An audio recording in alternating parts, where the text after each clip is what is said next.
صالح ليلة الدخلة اكتشف من المرأة حامل في شهرها التاسع.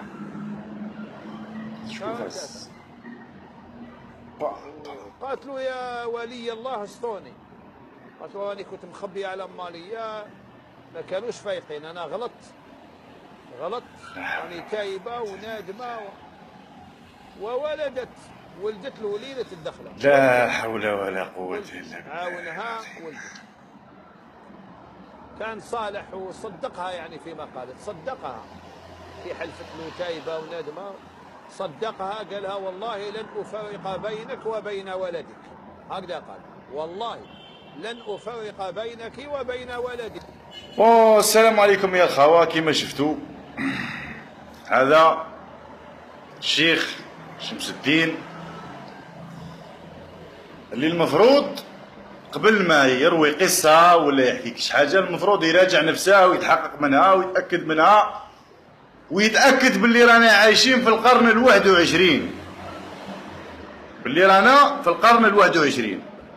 ما تحشمش، ما تخافش ربي، تستحمروا في الناس.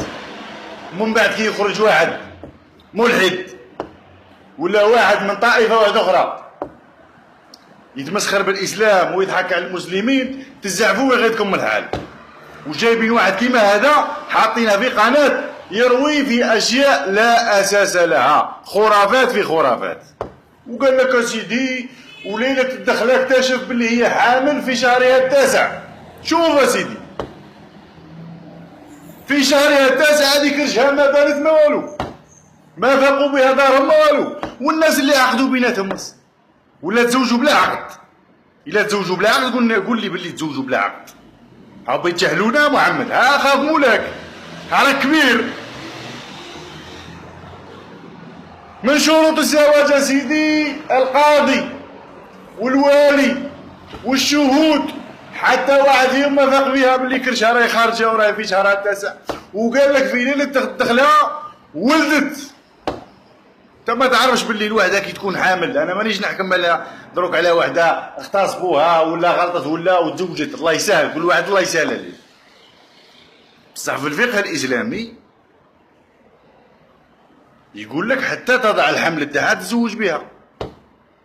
واستر سيدي، واستر لك بيت استر، ماشي كيما هاك جاي قاعد تكذب علينا وتكذب على الناس وتألف في قصص لا اساس لها من ساعه، ومن بعد من يولي واحد ملحد ولا واحد ما على باليش انا من ديانه واحده اخرى ولا من طائفه واحده اخرى يتمسخر بالاسلام والمسلمين يغيظكم الحال. علاه جايبين واحد كيما هذا حاطينه في قناه يهضر باسم الدين؟ علاه الجزائر ما فيهاش علماء؟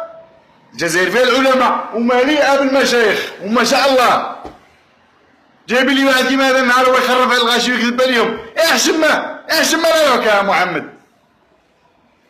لا حول ولا قوة الا بالله العظيم.